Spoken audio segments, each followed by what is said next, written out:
Oke, Gitu. kita akan lanjutkan perbincangannya, tapi kita akan kembali bersama rekan kami Risna Kirana yang saat ini akan berbincang langsung dengan kuasa hukum dari Hendra Kurniawan dan juga Agus Nurpatria. Risna, silakan.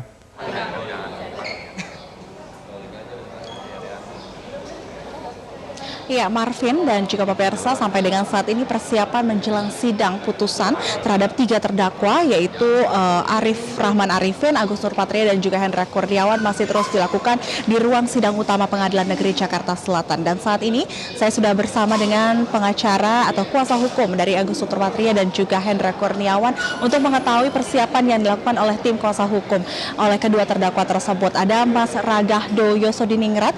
Mas Ragahdo, jadi persiapan yang dilakukan jelang pembacaan putusan atau vonis pada hari ini yang nanti akan disampaikan oleh majelis hakim, apa saja persiapannya? Sebetulnya kalau dari kami, baik dari terdakwa, hari ini akan dibaca putusan itu Pak Hendra dan Pak Agus, maupun kami sebagai penasihat hukum, persiapan nggak ada. Karena kan sifatnya kami hanya mendengar putusan. Cuma mungkin kalau ditanya harapan kami, keyakinan kami terhadap putusan pada hari ini, ya karena udah kita sidang berbulan-bulan, dari fakta-fakta persidangan yang terungkap, baik dari keterangan saksi, keterangan ahli, maupun pembelaan kami dan sebagainya, kami yakin bahwa kalau memang majelis hakim dalam memutus perkara ini pada hari ini benar-benar yakin berdasarkan sesuai dasar rasa keadilannya dan juga kita tegak kepada hukum serta fakta persidangan terungkap, maka kami yakin bahwa ke hari ini Pak Hendra, Pak Agus dapat diputus bebas. Ya, dari kemarin juga dalam pledoi memang sudah sampaikan juga dari tim kuasa hukum bahwa meminta agar kedua klien ini bisa diputus bebas. Nah, namun nanti apabila pembacaan vonis justru tidak dikabulkan permintaan tersebut, langkah apa yang akan diambil oleh tim kuasa hukum? Kalau misalnya nanti ya kita nggak tahu kan, putusan nanti kan akan hakim yang tahu dan hakim akan membacakan. Tidak sesuai ekspektasi atau mungkin jauh di atas dugaan kami, ya kami tentu akan banding. Cuma kan pasti kami akan berdiskusi dulu dengan klien. Gitu sih. Kalau nanti seandainya putusan ini justru lebih tinggi daripada tuntutan yang disampaikan oleh jaksa, seperti apa? Sudah barat tentu kami akan banding. Tapi kan kita harus lihat dulu pertimbangannya apa, yang kalau memang nanti putusan ini akan lebih tinggi daripada yang dituntut, kami akan melihat pertimbangan majelis hakim ini apa adalah memutus nanti kok lebih berat daripada tuntutan. Nanti di situ kami akan diskusi, tapi prinsipnya kalau seperti itu pasti kami akan banding. Tadi kan ada permintaan agar nantinya kedua klien bisa divonis bebas. Nah, apa pertimbangan dari kuasa hukum? Sebetulnya kalau misalnya kenapa kami yakin bahwa hari ini ya kedua klien kami dapat bebas, baik dalam pledoi, baik dalam keterangan ahli, baik dalam keterangan saksi-saksi faktual, sudah terbukti kok bahwa apa yang dilakukan baik Hendra, baik Agus, itu tidak ada tujuan untuk melakukan atau mengakibatkan terjadinya, terganggunya atau rusaknya sistem informasi elektronik. Karena kita lihat kemarin bahwa Pak Hendra, Pak Agus didakwa dan dituntut dengan pasal 33 Jungto 49 Undang-Undang ITE. Pasal 33 ini rumusan unsurnya barang siapa dengan maksud, dengan tujuan dan melawan hukum dengan tindakan apapun mengakibatkan terganggunya sistem elektronik. Ini ngomong ahli bukan saya.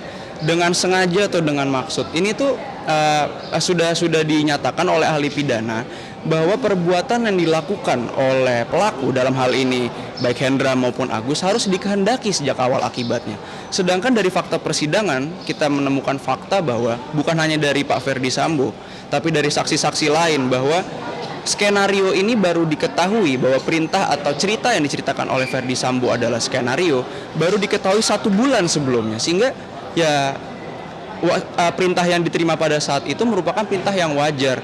Lanjut kepada unsur selanjutnya, melakukan tindakan apapun dengan tindakan apapun. Ini ahli ITE yang ngomong, bukan saya, profesor yang ngomong.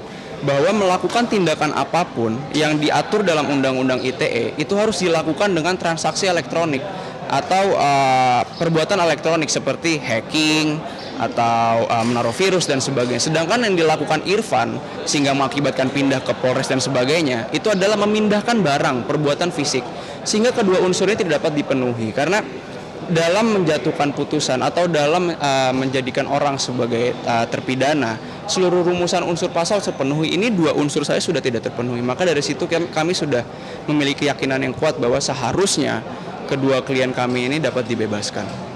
Kalau Kalau dari segi pasal yang didakwa oleh kedua terdakwa klien dari Ragahdo ini dinilai tidak memenuhi dua unsur ya.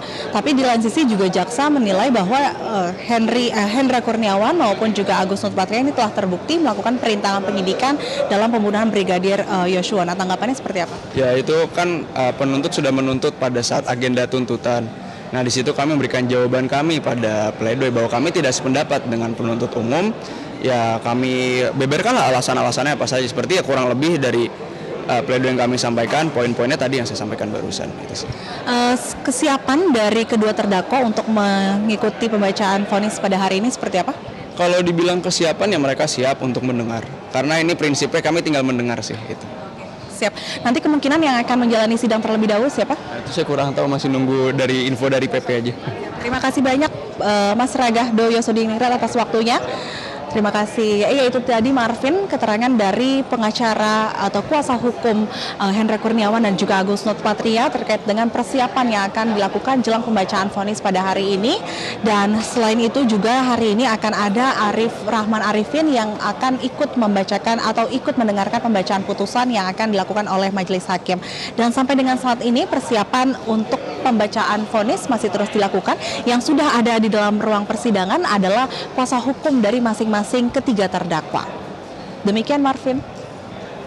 Baik, Nisra Kirana, kami akan nantikan update dari Anda selanjutnya. Terima kasih pemirsa. Breaking News Metro TV masih akan berlanjut usai jeda. Tetaplah bersama kami.